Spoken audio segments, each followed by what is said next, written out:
Então vamos iniciar. Pronto. Ele já fez uma pequena apresentação aqui. Pronto, pessoal. Então a gente tem esse objetivo mesmo de fazer essa disseminação dessa nova metodologia que a gente está desenvolvendo. Ela é baseada em outras metodologias, né? E tem várias metodologias por aí, mas poucas realmente são usadas. A gente vai ver um pouquinho ao longo do mini curso. Então essa é a jornada do nosso mini curso. A gente vai começar hoje entendendo como é que são desenvolvidos jogos educacionais digitais e como é que funciona o framework PlayEduc, que é o ponto central desse nosso mini curso.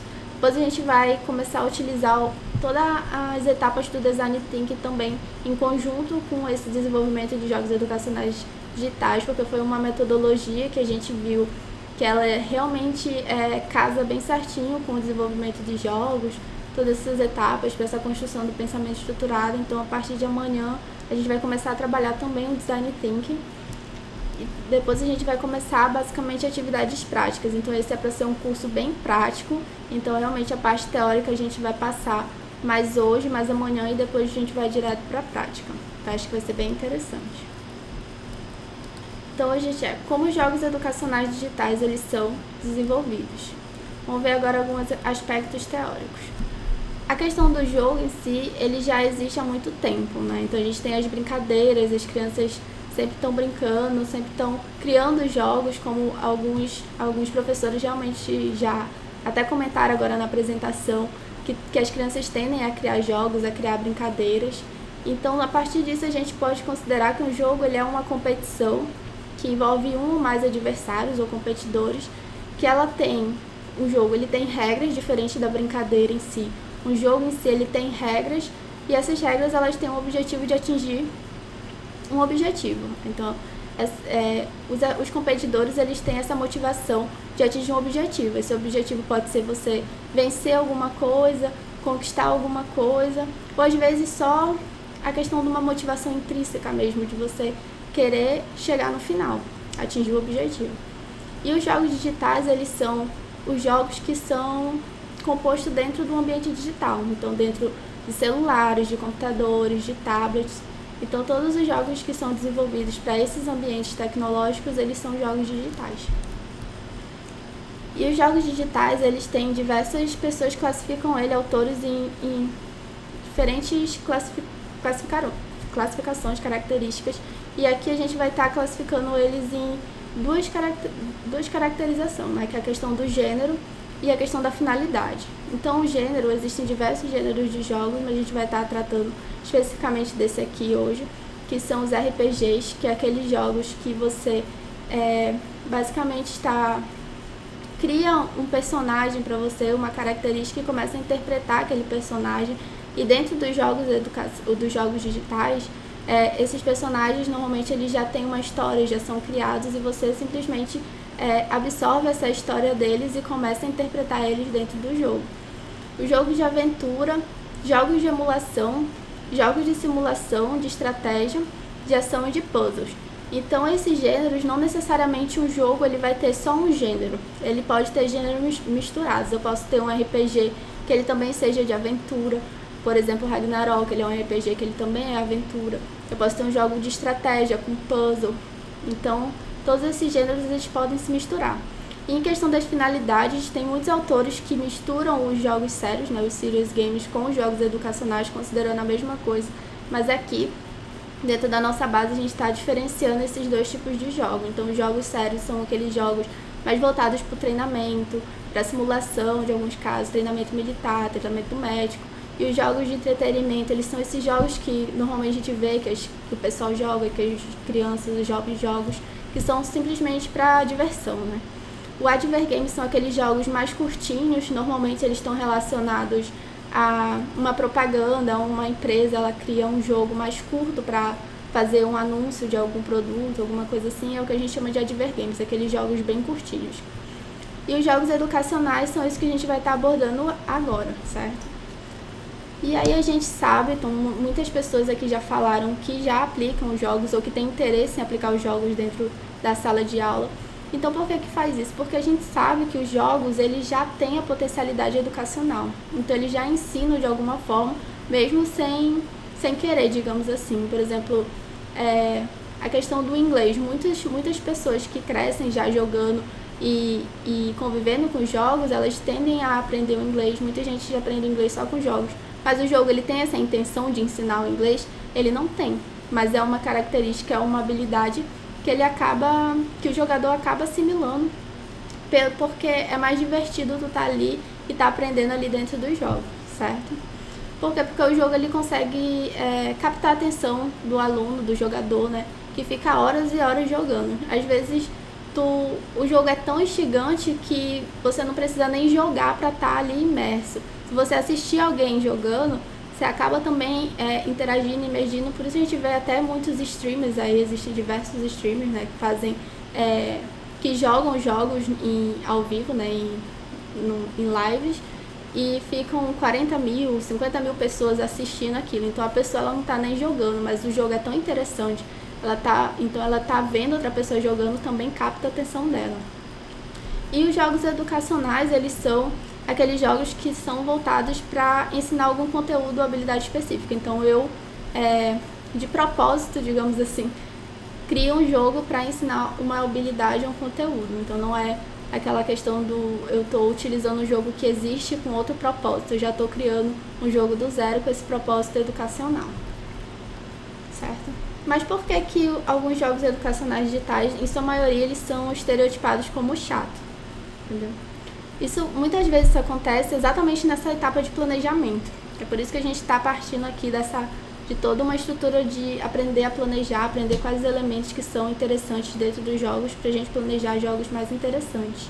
Então, muitos jogos educacionais, os professores ou os desenvolvedores que estão desenvolvendo levam mais em conta o conteúdo pedagógico. Então eu penso mais sobre o conteúdo pedagógico e deixo os elementos dos jogos como algo secundário. Então a gente vê normalmente jogos educacionais com gráficos mais baixos, não tão interessantes, com uma coisa mais relacionada como se fosse um livro didático interativo. Então não um jogo interessante. Então o aluno ele está em casa jogando, se imergindo num tipo de história, num tipo de jogo, num ambiente totalmente interessante. Quando ele vai chegar na sala de aula que o professor vai aplicar um jogo que é para ele aprender, é um jogo completamente diferente, que às vezes ele nem considera como um jogo. E isso acaba considerando o jogo chato, certo? Mas dentro do contexto dos jogos educacionais, a gente não pode simplesmente pegar um jogo de entretenimento, digamos assim, e inserir o conteúdo educacional, porque muitas vezes são muitas as coisas que a gente tem que adaptar e outras coisas não encaixam no que a gente quer ensinar. E às vezes não é nem tão interessante de trazer para o aluno, dependendo da faixa etária, esse tipo de ambiente que o jogo tá apresentando. Então a gente tem que fazer muitas adaptações quando a gente vai utilizar um jogo de entretenimento para um conteúdo específico. Então a gente tem que realmente pensar o jogo já com estratégias tanto dos jogos de entretenimento quanto do conteúdo educacional e como os dois vão ser integrados dentro do contexto para que o aluno ele realmente consiga se divertir e aprender, certo? E dentro do desenvolvimento de jogos educacionais existem algumas etapas que são comuns a todos. Existem algumas diferenças, como a gente viu, entre os jogos dos jogos digitais e os jogos educacionais digitais, mas para o desenvolvimento de jogos digitais no geral, são essas 4 etapas que a gente vê. Então acho que uma coisa muito importante da gente saber é que o processo de desenvolvimento de jogos, ele necessita de uma equipe multidisciplinar, porque ele tem um contexto multidisciplinar, são diversas áreas que englobam para a produção de um jogo. Então a gente tem a parte de programação, a parte artística, a parte de narrativa, de criação de história, dependendo de como é o seu jogo. Então ele requer realmente uma equipe multidisciplinar, que muitas vezes a gente não vê isso dentro do desenvolvimento dos jogos. Às vezes é uma pessoa que não tem esse conhecimento multidisciplinar. Não necessariamente eu preciso ter uma equipe de 12 pessoas, mas uma pessoa, 2 pessoas que consigam ter um conhecimento interdisciplinar, saber pelo menos o que elas precisam levar em consideração na hora de produzir um jogo é importante, certo? E aí essas 4 etapas no processo de desenvolvimento dos jogos educacionais são a pré-produção, a produção, os testes e a pós-produção, certo? A pré-produção é o que a gente vai estar trabalhando aqui nesse mini curso, especificamente com a parte de concepção e o planejamento do jogo. Então a gente vai ver toda a etapa de como ter ideias para jogos, como você faz elementos levar em consideração para produzir um jogo educacional, tanto elementos dos jogos de entretenimento, quanto como eu insiro um conteúdo pedagógico ali de uma forma interessante, certo? Porque essa parte da parte de concepção, a parte do game design em si, é uma das etapas mais importantes, porque eu preciso planejar um jogo interessante para que eu desenvolva um jogo interessante. Então, muitas vezes, a gente vai avaliar um jogo educacional com alguma metodologia de avaliação de jogos para a gente utilizar dentro da sala de aula e a gente considera que esse jogo não é interessante, esse jogo é chato, mas esse jogo em algum momento ele foi desenvolvido. Então ele não foi pensado, eu estar avaliando ele desde o início, eu estar considerando quais elementos são interessantes desde o início para poder fazer esse desenvolvimento e terminar com um jogo interessante. Então a gente vai ver basicamente essas etapas hoje. E o game design, ele é o que inicia dentro do jogo. Então, todo o projeto do jogo, o planejamento, é o que inicia dentro do jogo essas concepções do game design, certo? E o responsável pelo game design, dentro da indústria, dentro do processo de desenvolvimento de jogos, a gente tem aquela pessoa que ela acaba assumindo o papel de game designer, que é a pessoa que é a responsável pelo game design do jogo, de fazer realmente esses alinhamentos entre os elementos, entre a narrativa, entre a equipe como um todo, digamos assim, e pensar no contexto do jogo de uma forma global. Então é muito importante também que dentro do desenvolvimento do jogo educacional, por mais que a pessoa ela não seja formada ou tenha experiência como game designer, ela assuma esse papel e comece a buscar formas de entender como é que funciona esse papel dentro do desenvolvimento dos jogos, o que ele pode ver para estar fazendo esse alinhamento. É basicamente ser o pai do jogo, ser a mãe do jogo e tomar responsabilidade disso, de estar fazendo esse alinhamento, de estar fazendo acompanhamento sobre o que é os rumos que o jogo está tomando, o jogo educacional. Porque muitas vezes a gente pensa uma ideia inicial do jogo, começa a desenvolver e perde o controle disso e acaba desenvolvendo de uma forma não tão interessante. Então, é por isso que é importante que a gente tenha esse papel do game designer dentro do jogo. E dentro das nossas atividades aqui, a gente vai pedir que alguém assuma esse papel de estar fazendo realmente essa gestão, certo? Então, a gente sabe que através de um bom design do jogo, né, os objetivos pedagógicos desejados, eles podem ser inseridos no contexto do jogo, transformando essa tecnologia em uma ferramenta eficaz para uso na educação. Então, o objetivo do game design é realmente estar fazendo essa gestão, estar fazendo esse controle para que todos os elementos, tanto dos jogos de entretenimento quanto do conteúdo educacional, eles estejam sendo, ao mesmo tempo, mantendo um equilíbrio dentro sendo considerado para a produção do jogo, certo? E o processo de game design, ele vai resultar na produção do documento de game design, que a gente também vai abordar mais na frente do minicurso, em detalhes. Mas o documento de game design, ele é basicamente um documento que vai ter todo o planejamento do seu jogo e é o produto final desse minicurso. Então a gente vai ter um documento bem interessante, onde vai estar todo o seu jogo planejado, personagens, gráficos e tudo mais, certo? E aqui a gente vai começar a abordar o PlayEduc, que é um framework para o game design educacional, que é um framework para o planejamento de jogos educacionais digitais, certo? O PlayEduc, ele é um framework conceitual, ou seja, ele é baseado em conceitos que a gente vai levar em consideração na produção, no game design de um jogo, certo? E esses conceitos são basicamente 4 pilares, que é a tecnologia, o design, a pedagogia e a psicologia, certo? E cada um desses pilares vai apresentar alguns elementos que a gente considera, dentro das pesquisas que a gente já realizou, que são elementos essenciais no desenvolvimento de um jogo educacional digital. Dentro do pilar tecnologia, a gente está se relacionando basicamente às limitações técnicas e ferramentas de desenvolvimento.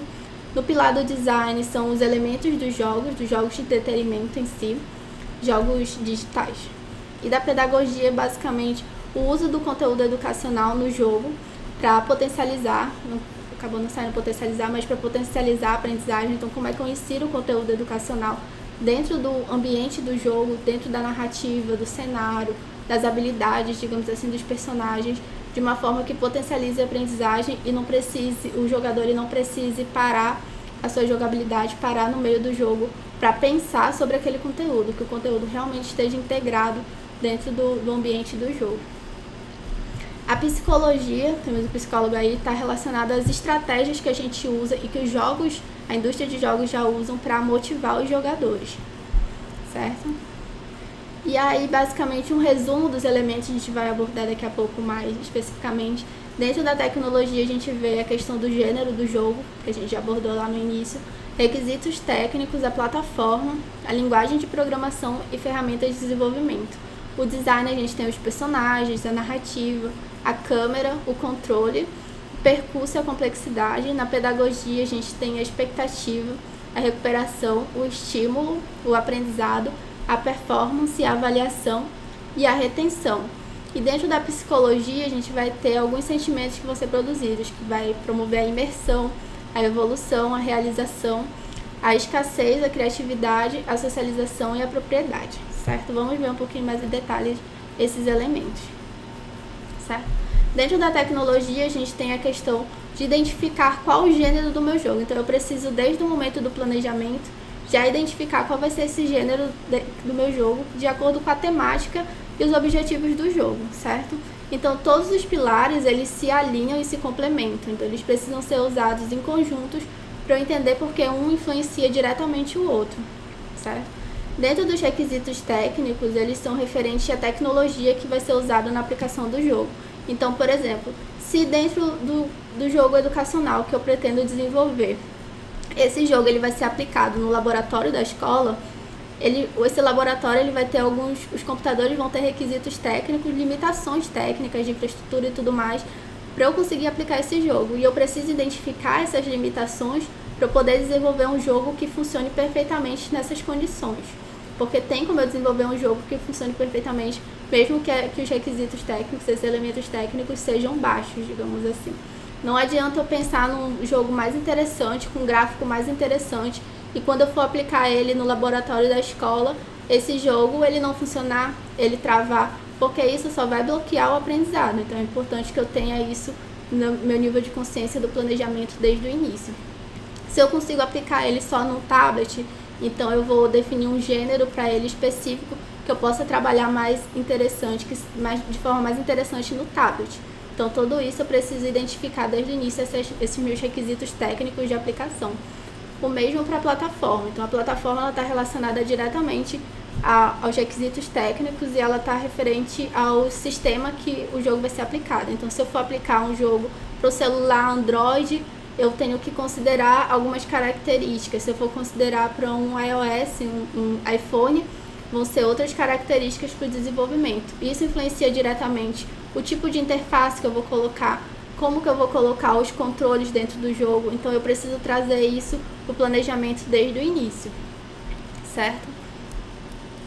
E aí, em questão da linguagem de programação, que é a linguagem que eu vou utilizar para desenvolver o jogo, sendo um jogo digital, eu preciso usar uma linguagem de programação, né, de código, e as ferramentas de desenvolvimento. Eu acho que um professor falou até do RPG Maker. Então, se eu for, por exemplo, dentro da minha equipe interdisciplinar, eu identifico que os desenvolvedores, eles preferem utilizar Unity, tem um conhecimento já na Unity, ou se ele tem um conhecimento do RPG Maker, tudo isso vai influenciar o jogo que eu vou planejar. Porque, por exemplo, o RPG Maker, ele tem a condição de usar um gráfico de pixel art, um gráfico com uma câmera de cima, bem no formato RPG pixel art antigo. Então isso já é uma limitação para o meu jogo, porque considerando o gênero que ele já me proporciona, a ferramenta me proporciona desde o início, tudo que eu for fazer relacionado ao jogo, a narrativa, os personagens, eu vou levar em consideração as limitações dessa ferramenta. Eu não vou ter como fazer um jogo com um 3D super realista no RPG Maker, porque ele não me permite isso. Então, por isso que é interessante a gente já ter esse planejamento desde o início. E aí a gente vai para a parte de design, que são os elementos totalmente relacionados aos jogos digitais, né? Mais voltados para os jogos de entretenimento. Então, a gente tem como um elemento essencial a questão do personagem, porque um personagem dentro do jogo, ele causa a empatia com o jogador. Então, você tem um reconhecimento ali entre o jogador e o personagem, porque eu, como jogador, estou controlando aquele personagem e estou vivendo aquela história. E dentro do personagem a gente vê que existem os protagonistas, os personagens jogáveis que eu vou controlar, existem os coadjuvantes, existem os inimigos. E dentro desses personagens eu vou ter que considerar questões como os tipos de personagens, porque já existem alguns personagens característicos, tipos de personagens característicos. Por exemplo, se eu for considerar um guerreiro, eu vou considerar alguns portes. Um guerreiro ele tem um porte físico mais robusto, ele vai utilizar, se for um guerreiro medieval, ele já vai ter armas relacionadas a essa época que ele vivia. Então tudo isso é questão de você manter a familiarização dentro do contexto. Então eu vou considerar também a personalidade, as habilidades desse personagem, o porte físico, as vestimentas, os equipamentos, a história, a narrativa que ele tem e os conflitos que ele vai viver dentro do jogo. Por exemplo, a gente considerando personalidade e porte físico dentro daqui do exemplo que eu coloquei do Super Mario. Quando a gente olha para o Mario, né, do Super Mario, a gente vê formas mais arredondadas, a gente já consegue perceber por ele que ele vai ser provavelmente um bonzinho, né, um personagem bonzinho, o personagem principal talvez. E aí a gente tem como coadjuvante no Mario o Luigi. O Luigi, por mais que eu seja jogável dentro da história, da narrativa do jogo, ele é um personagem coadjuvante, por mais que eu controle. E quando a gente olha aqui pro inimigo do Mario, o Bowser, a gente vê uma estrutura mais robusta, com espinhos, uma cara de mal, dentes e garras afiadas. Então a gente já sabe que nesse contexto, provavelmente ele é um inimigo. Ele é um personagem do mal, porque o porte dele já leva para isso, a figura dele já leva para isso. Então é muito importante a gente pensar o que a gente quer transmitir com os personagens desde o início do nosso jogo. Dentro da narrativa, a gente tem que promover também, é interessante que a gente tenha uma narrativa, por mais que não seja um jogo totalmente baseado numa história longa e tudo mais, mas que eu tenha uma narrativa que seja relacionada à temática do jogo, o tema que eu quero abordar, e que eu possa ter uma narrativa principal e narrativas secundárias. Por exemplo, dentro do Super Mario, a narrativa principal do jogo, ele quer salvar a princesa. E aí a gente tem narrativas secundárias, ele vai passando entre mundos, vivendo fase e tudo mais. No Minecraft a gente tem uma narrativa principal, se eu for no jogo, na versão do jogo de jornada. Então eu tenho uma narrativa, as missões que eu tenho que viver até finalizar essa história. Mas também cada personagem, quando eu utilizo e eu construo, eu estou criando a minha própria narrativa, eu estou fazendo amigos, eu estou vivendo as minhas próprias histórias. E essa questão de você criar uma narrativa com uma temática que não necessariamente vai ser uma longa história, a gente tem o jogo do momento, né, que é o Among Us. Não sei se vocês já ouviram falar, mas é só o que a criançada tá falando do Among Us. O Among Us ele é um jogo que tem uma jogabilidade simples, é uma gameplay, você joga ele em 20, 30 minutos e é basicamente a mesma coisa que tu joga sempre, sendo que ele tem uma narrativa, ele tem uma temática que é um grupo de pessoas dentro de uma nave. Essa nave ela tá prestes a explodir e dentro da nave a gente vai ter pessoas que são tripulantes e um ou mais impostores. E aí a narrativa envolve isso, é identificar o impostor para tirar o impostor da nave, para que o impostor ele não prejudique a nave a ponto dela explodir e todo mundo morrer. Então o Among Us ele tem essa temática, é uma narrativa simples, é uma narrativa que é a mesma para todo o global do jogo, sendo que existe essa temática, certo? Dentro do elemento câmera do jogo, a gente vai estar referenciando a questão de angulação e as informações que ela vai abordar. E isso vai depender do que você quer transmitir com o seu jogo. Então a gente tem jogos de primeira pessoa e terceira pessoa. Shooters, que são os jogos de tiro, normalmente eles são em primeira pessoa, porque eles dão essa visão do jogador de que ele está vivenciando aquilo, diferente dos jogos de terceira pessoa, onde você está vendo você está vendo o jogador, como aqui no Mario, aqui no Fortnite até. E aí outra questão é em relação à angulação. Aqui nesse exemplo do Mario a gente tem uma câmera direta. Então aqui tá uma câmera direta, reta pro ambiente, né, pra plataforma aqui.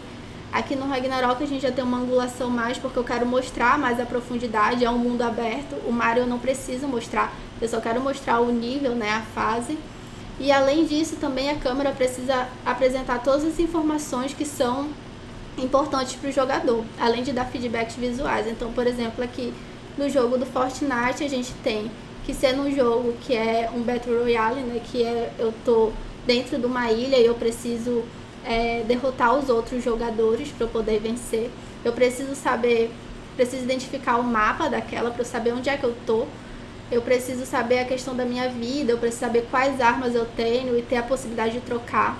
Ele é mobile, então eu tenho que mostrar aqui os controles, a mira e tudo mais. Então são todas as informações que o jogador ele precisa ter para poder jogar o jogo de uma forma mais interessante. Porque se eu não souber, por exemplo, o tanto que eu tenho de vida, como é que eu vou saber o tanto que eu posso me arriscar em algum momento do jogo? A questão do controle, como a gente tinha falado, ela está relacionada a mecânicas e periféricos. É basicamente a mecânica que eu vou escolher para os meus personagens e questão de física do jogo, como é que vai funcionar a física do jogo, se vai ser de acordo com a realidade, se vai ser algo que eu posso voar, que eu posso ter poderes diferenciados, né? E os periféricos estão relacionados diretamente, por exemplo, às plataformas e aos requisitos técnicos. Mas, por exemplo, um jogo mobile, como a gente viu aqui do Fortnite, ele vai ter alguns controles, provavelmente touch, controles mais curtos, mais resumidos na tela.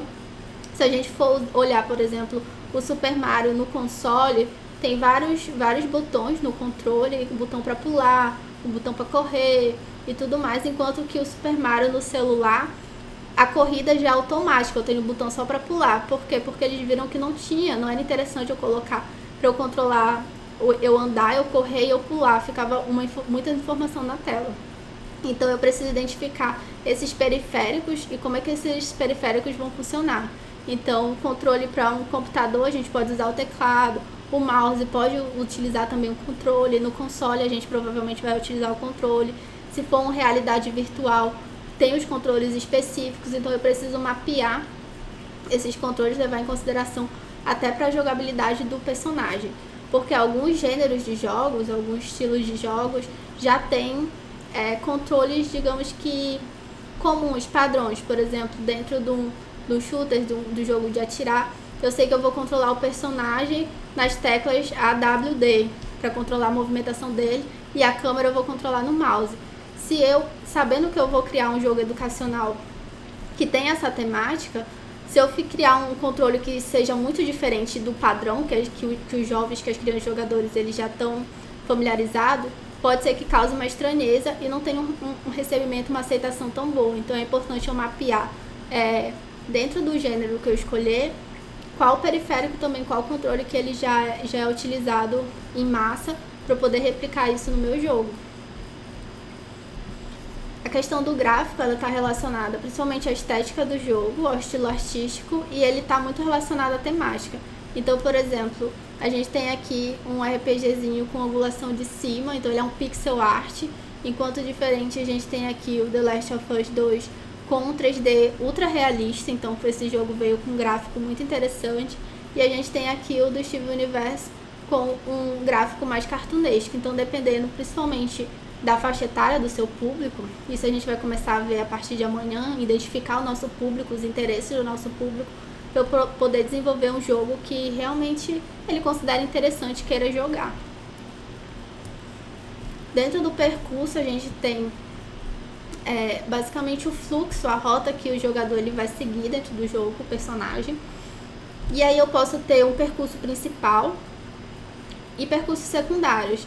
E a possibilidade de ter percursos secundários é interessante. Por mais que eu tenha essa possibilidade de ter percursos secundários, é importante que no meu percurso principal eu leve o jogador sempre por esse percurso principal, porque ele é o que vai chegar à finalização do objetivo do jogo, certo? A gente realmente coloca percursos secundários como uma estratégia para motivar, para dar a sensação de que você tem oportunidades de escolha de caminhos que você vai seguir para finalizar o jogo, certo? E esse percurso você pode fazer através de fases lineares, uma fase seguindo a outra, né? Ou você pode fazer através de missões que você vai direcionar, por mais que tenham missões secundárias, você tem as missões principais que vão levar o jogador até a finalização do objetivo do jogo. E essas missões, elas podem ser já relacionadas ao conteúdo educacional que você quer apresentar. Certo? A complexidade, ela está bem relacionada, ela vai estar diretamente relacionada às habilidades do jogador e às dificuldades dos desafios educacionais e dos desafios não educacionais. Então a gente sabe que o jogador ele vai entrar com o nível de habilidade e à medida que ele for jogando e repetindo aquela ação, essas habilidades provavelmente têm a tendência de crescer. E com isso, as dificuldades dos desafios educacionais e dos desafios não educacionais, elas também têm que crescer dentro do jogo, porque senão o jogador vai acabar achando o jogo desinteressante, o jogo chato. Porque se eu tenho uma habilidade muito alta e o jogo tem uma dificuldade muito baixa, eu vou falar, não, esse jogo é muito fácil e não vou ter interesse em jogar. O mesmo acontece ao contrário, se eu tenho uma habilidade baixa e o desafio está muito alto e eu não consigo resolver, eu vou achar o jogo muito difícil. Eu também não vou querer jogar, vou desmotivar. Isso a gente vê dentro da teoria do fluxo, que é realmente essa questão de você manter um alinhamento entre a habilidade e a dificuldade para que a pessoa entre no fluxo, fique focada dentro do jogo e seja algo que realmente motive. Então a gente vê isso, por exemplo, dentro do Candy Crush, que é um jogo de puzzle, que quando você inicia, você começa com um negócio mais simples e à medida que você vai avançando as fases, ele vai ficando mais complexo. O mesmo a gente vê aqui no Super Mario, que eu já estou trazendo como exemplo, né? Que a gente começa dentro das fases com os inimigos mais fáceis, mais simples, e depois os inimigos eles vão ficando mais fortes e mais complexos. E o mesmo a gente pode abordar dentro do conteúdo educacional, onde eu posso começar com desafios mais simples, que estejam introduzindo o conteúdo que eu quero apresentar, e depois esses desafios eles vão aumentando o nível de complexidade para que eles não se tornem entediantes para o aluno. Dentro da pedagogia, a gente tem que levar em consideração o formato que vai promover potencializar o aprendizado do aluno. Então a gente tem que começar apresentando o conteúdo, então a gente tem uma expectativa, então eu preciso promover o conteúdo, mostrar dentro do jogo qual o conteúdo que eu vou trabalhar, se eu vou trabalhar matemática, eu começar a inserir elementos relacionados ao conteúdo desde o início. Talvez eu inicie com conceitos, por exemplo, aqui dentro do Faros que a gente trabalhou, a gente estava trabalhando questão de funções na primeira fase. Então a gente começou primeiro mostrando que tal habilidade relacionando a habilidade com o conceito, a mecânica com o conceito. Então se eu estou trabalhando funções, eu vou explicar primeiro como é que funciona o delta, as raízes, e como na prática é aquilo, quando as raízes são iguais, qual o gráfico que mostra, quando as raízes são diferentes, qual o gráfico que mostra. Então eu não estou atrapalhando, não estou pedindo para o aluno calcular nem nada, eu estou mostrando que tal conceito está relacionado a tal mecânica e funciona nesse formato. Então eu estou introduzindo ele ao conteúdo educacional que eu estou trabalhando, sem atrapalhar a jogabilidade dele. A recuperação está relacionada a eu promover momentos dentro do jogo que o aluno ele possa resgatar da própria memória dele os fundamentos do conteúdo educacional a ser trabalhado. Então, por exemplo, dentro do Minecraft, se eu trabalho com quadrados, mas eu consigo trabalhar bem matemática dele. Se eu coloco para os alunos criarem uma piscina, que foi um exemplo que a professora que trabalha com a gente deu, se for criar uma piscina, e dentro dessa piscina eu considero que o quadrado ele equivale a x por y, e aí eu preciso encher essa piscina de água, quantos quadrados eu vou precisar, e transformando esses quadrados em volume, quanto de água que eu vou precisar em nível de volume para encher essa piscina.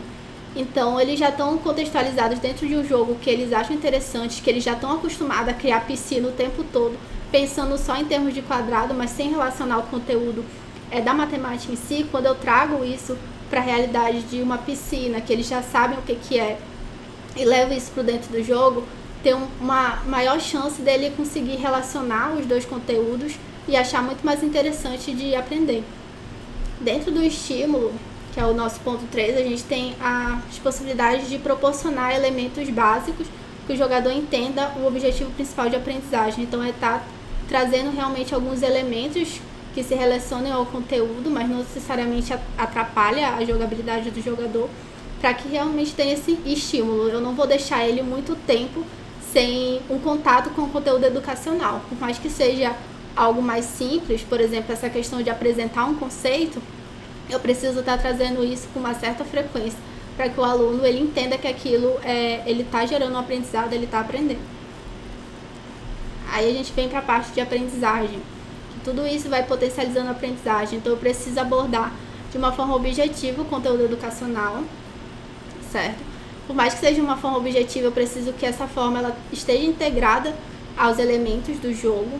Então, não só, por exemplo, aqui dentro do jogo Where is the World is Carmen Sandiego, né? Onde é que está Carmen Sandiego no mundo, não é um jogo educacional, não é um jogo que eu trabalho geografia. Só que para eu investigar e achar onde é que está a Carmen, eu vou viajando ao longo dos países no mundo e eu preciso identificar características desse país para eu conseguir entender para onde eu vou, anotar os países que eu já passei. Então ele está me trazendo as informações desses países. Então, querendo ou não, eu vou estar aprendendo um conteúdo de geografia, porque eu vou saber que o Brasil fica em tal continente, que outra coisa fica em tal continente, que tal cidade fica ali. Então eu vou estar assimilando, porque eu preciso aprender isso no jogo para eu poder atingir o objetivo do jogo. Mas ele não é um jogo educacional, só que a potencialidade é muito grande, certo?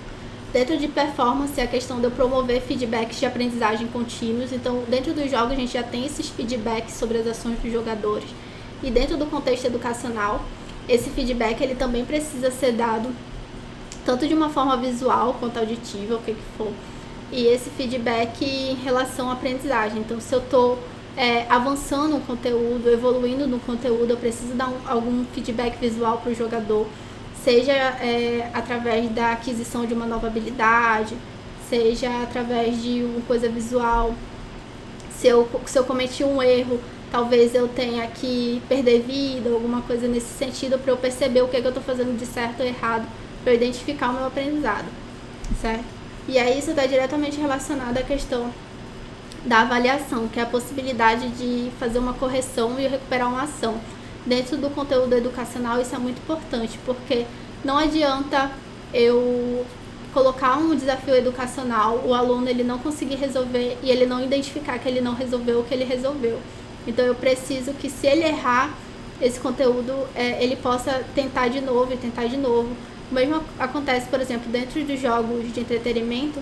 Se eu cometo um erro e, por exemplo, morro, perco a vida lá, em vez de eu recomeçar do início, eu posso recomeçar de um checkpoint.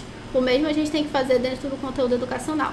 Se por um acaso eu não conseguir resolver, o aluno não conseguiu resolver, é tentar ver outras formas, dar a possibilidade dele resolver de outros formatos. Então, dá realmente as múltiplas chances para ele resolver e conseguir se recuperar e perceber que ele teve esse erro, mas que ele conseguiu resolver depois. E no final a gente vai para a retenção, que é realmente possibilitar, a partir de tudo isso, que o aluno ele faça essa relação do conteúdo educacional com a vida real. Então, a partir disso, do que ele foi vendo dentro do jogo, ele já vai conseguir relacionar alguns elementos com os elementos da vida real. Por exemplo, dentro do Faro, a gente está trabalhando a questão dos pulos. Então, o aluno ele foi percebendo, a gente foi entregando esses conceitos para ele. Depois, alguns desafios que ele percebeu que quando a gente pula nesse formato, é um movimento parabólico, ele vai formar um gráfico parabólico. A gente mostra que dentro no ambiente da vida real, a gente vai ter que, se para cima eu posso considerar dentro do plano cartesiano o Y e o X, o nosso personagem dentro da plataforma ele vai estar andando no eixo X, se ele pular ele vai estar subindo com o eixo Y. Então tudo isso a gente vai apresentando no jogo e depois o aluno ele consegue trazer isso para a vida real, consegue relacionar. Dentro da psicologia, a gente está muito relacionada ao sentimento de motivação mesmo, de imersão do jogador. E aí eu trouxe como exemplo o Free Fire, que é outro jogo do momento, né, que tá todo mundo jogando. Porque o Free Fire, ele é um dos jogos mais jogados, ele é o jogo mais jogado mobile atualmente para celular, principalmente pelos jovens, certo? Então, mas por que o Free Fire ele tem essa febre toda?